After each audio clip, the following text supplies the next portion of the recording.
வணக்கம், welcome to Ganga Devi kitchen. இப்போ நம்ம என்ன பார்க்க போகிறோம் அப்படின்னா, ஒரு குழம்பு தாளிக்கிற வடகம் எப்படி போடலாங்கிறத பார்ப்போம் வாங்க. இப்போ நான் ஒரு 3 கிலோ வெங்காயம் வாங்கி உரித்து நல்லா 2-3 தடவை தண்ணி ஊற்றி அலசி வச்சுருக்கிறேன்.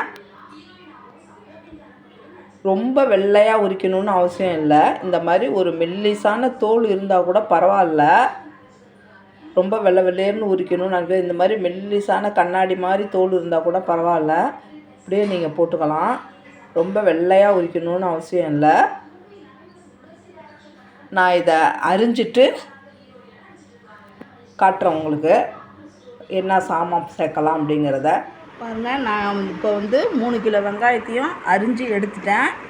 நான் அருவாமனையிலேயே அரிஞ்சு எடுத்துட்டேன். 3 அருவாமனையில் அரிஞ்சால் நல்லாயிருக்கும், ரவுண்டாக. அதனால் அருவாமனையில் அரிஞ்சிட்டேன். நீங்கள் உங்களாலேயும் முடிஞ்சால் அருவாமனையில் அரிங்க.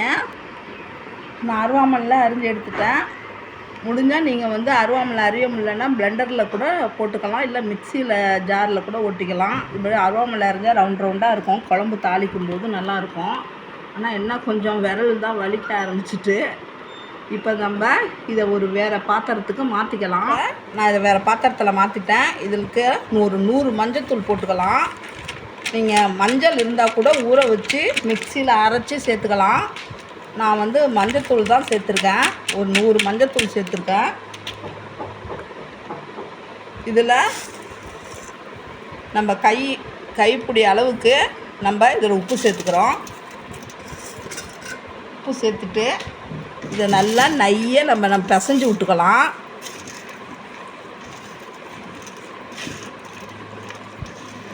நல்லா வெங்காயம் தண்ணி விடுற மாதிரி நல்லா பிசைஞ்சு விட்டுக்கலாம். நான் பிசைஞ்ச உடனே காட்டுறேன் உங்களுக்கு. பாருங்கள், மஞ்சத்தூளும் உப்பு போட்டு நல்லா இந்த மாதிரி வெங்காயத்தை நல்லா பிசைஞ்சிட்டோம். இதை பிசைஞ்சு கொஞ்சம் நைட்டு வரைக்கும் இது ஒரு 4-5 மணி நேரம் இப்படியே ஊறட்டும். அதுக்கப்புறம் இதுக்கு தேவையான சாமானை போட்டு என்ன சாமான் போடலாங்கிறத நான் காட்டுறேன். இது எப்படியே ஊறட்டும். இங்கே பாருங்கள், நான் வெங்காயம் ஊற வச்சதை நல்லா 4 மணி நேரம் 5 மணி நேரம் நல்லா ஊறிடுச்சு. ஊறினா தான் இந்த வெங்காயம் நல்லா மெதுவு கொடுக்கும், நைவாக இருக்கும். இப்படி தண்ணி வருது பாருங்கள்.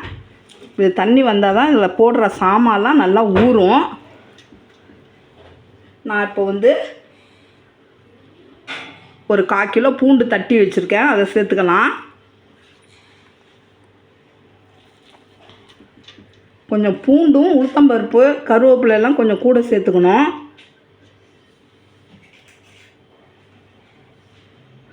நான் 100 ஜீரகம்,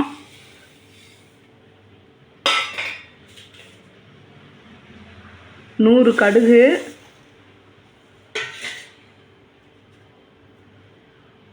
100 வெந்தயம், சோம்பு 100. சோம்பை இந்த மாதிரி கொஞ்சம் லைட்டாக மிக்சியில் போட்டு ஒரு ஓட்டம் ஓட்டி போட்டுக்கோங்க. அப்போ தான் நல்லா வாசமாக இருக்கும் வடகம். நான் அந்த சும்மா ஒரு ஓட்டம் ஓட்டி போட்டிருக்கேன் சோம்பு. 1/4 கிலோ உளுந்து ஊற வச்சு எடுத்து வச்சுருக்கிறேன், அதையும் நம்ம சேர்த்துக்கலாம். ஏன்னா உளுத்தம்பருப்பு கொஞ்சம் கூட இருக்கணும்.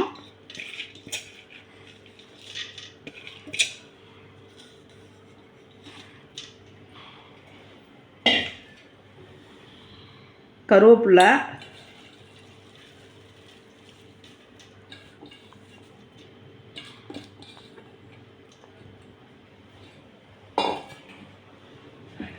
உப்பு மஞ்சத்தூள்லாம் நான் முதல்ல போட்டுட்டேன். இதை நம்ம சேர்த்து அப்படியே பிசைஞ்சிக்கலாம்.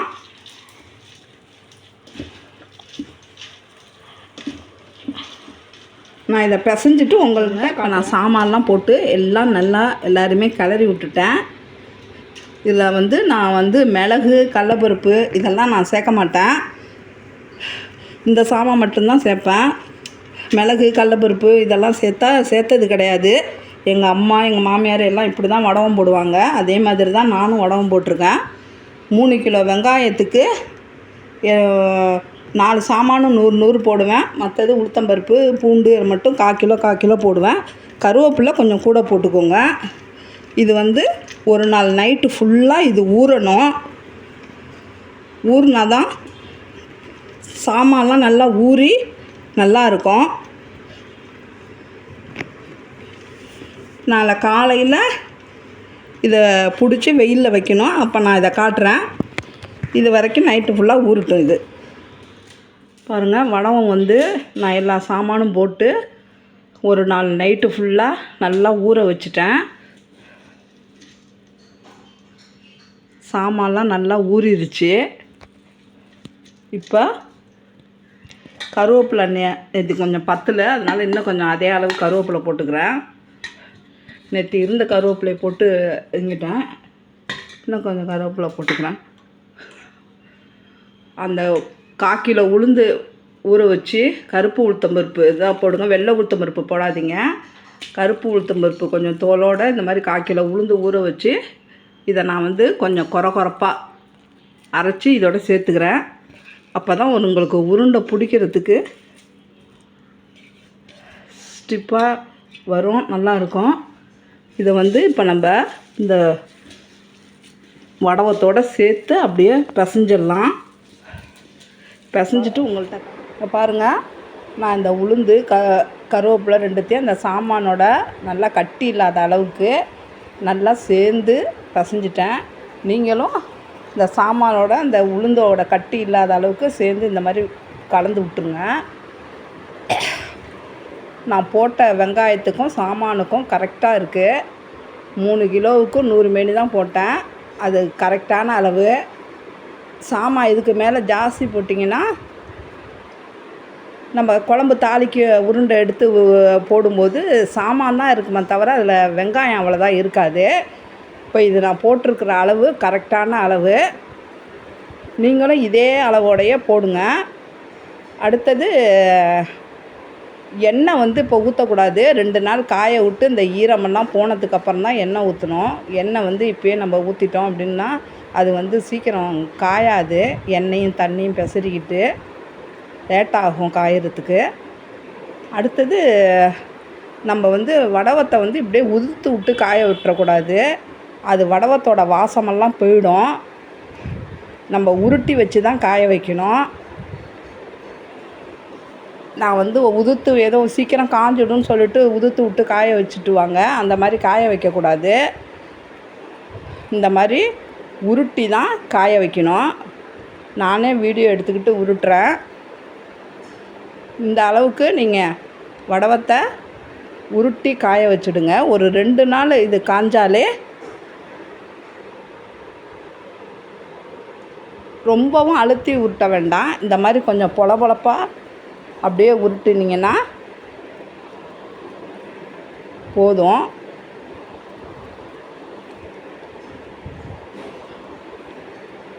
இந்த அளவு உருட்டி ரொம்ப அழுத்தி உருட்டக்கூடாது. ஈரம் அவ்வளோதான் காயாது. இந்த அளவு உருட்டினாலே போதும். நேற்று எவ்வளோ தண்ணி இருந்தது, இப்போ தண்ணியே இல்லை பாருங்கள். புழிஞ்சா அவ்வளவு இது ஈரத்தையும் நம்ம போட்ட சாமான் வந்து ஊறி இழுத்துட்டு நான் இது எல்லாத்தையும் நான் உருட்டிக்கிட்டு உங்களுக்கு நான் காட்டுறேன். பாருங்க, நான் எல்லா வடவுமே இதே மாதிரி உருட்டி வச்சுட்டேன். இதை வெயிலில் காஞ்சதுக்கப்புறம் சாயந்தரமாக எடுத்து இதே குண்டான்லேயே திரும்ப உதுத்து போட்டு அமுக்கி வச்சு மூடி வச்சிடணும். மறுநாள் இதே மாதிரியே எடுத்து உருட்டி வைக்கணும். சாயந்தரமாக பார்ப்போம். பாருங்கள், இதை உருட்டி காய வச்சுருக்கேன். லைட்டாக காஞ்சிருக்கு. இதை வந்து இது மாதிரி நம்ம உதுத்து போட்டு அமுக்கி வச்சிடணும். அது மறுநாள்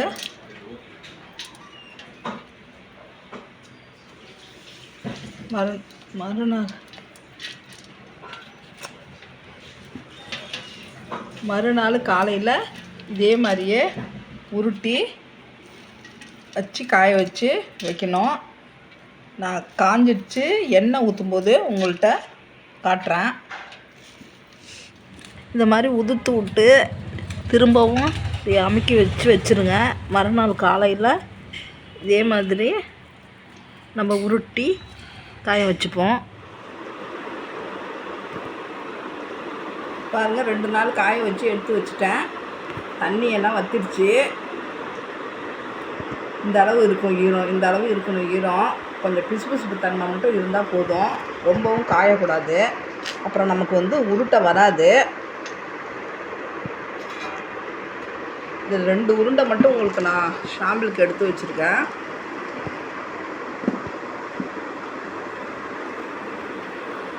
நைட்டே இது மாதிரி உருட்டி அமுக்கி வச்சிடணும். அது மேலே கொஞ்சம் தோல் காஞ்ச மாதிரி இருக்கும். அதெல்லாம் உடச்சிட்டு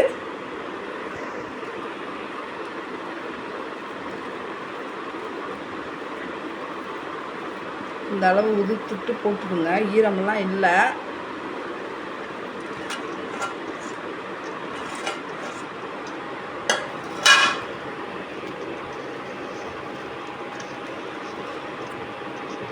இதெல்லாம் நான் இப்போ ஒரு 150 விளக்கெண்ணெய் ஊற்றுறேன்.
நல்லா கிளறிக்கலாம்.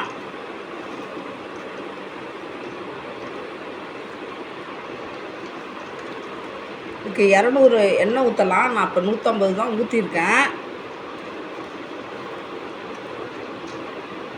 நீங்கள் ஒரு 50 விளக்கெண்ணெய் உருண்டை உருட்டி காய வச்சு டெய்லி காய வைக்கும்போது அதை எண்ணெயை தொட்டுக்கிட்டு பிடிச்சி காய வச்சுருங்க.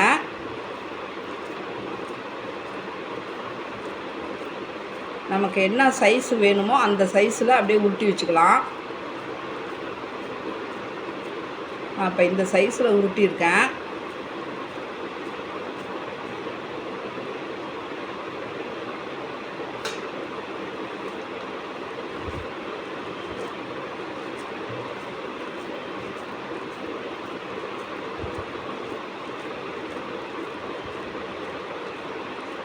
எண்ணெய் ரொம்பவும் ஊற்றக்கூடாது.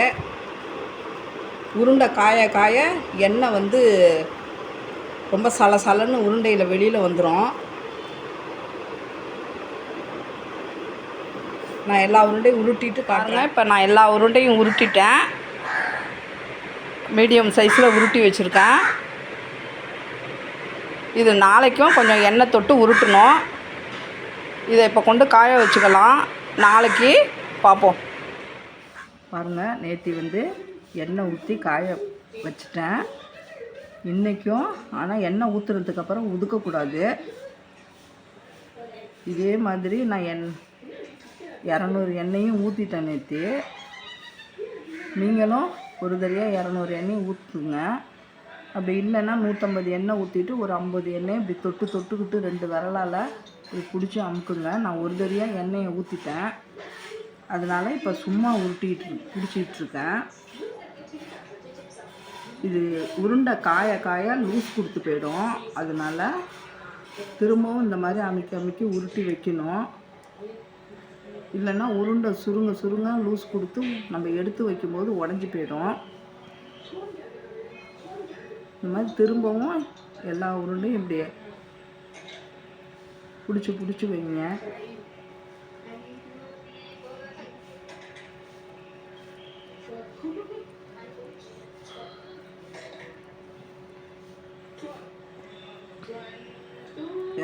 எண்ணெய் ஊற்றுனா சரியாக இருக்கும். என் கையெல்லாம் கூட எண்ணெய் இருக்குது. இந்த எண்ணெய் இருந்தாலே போதும்.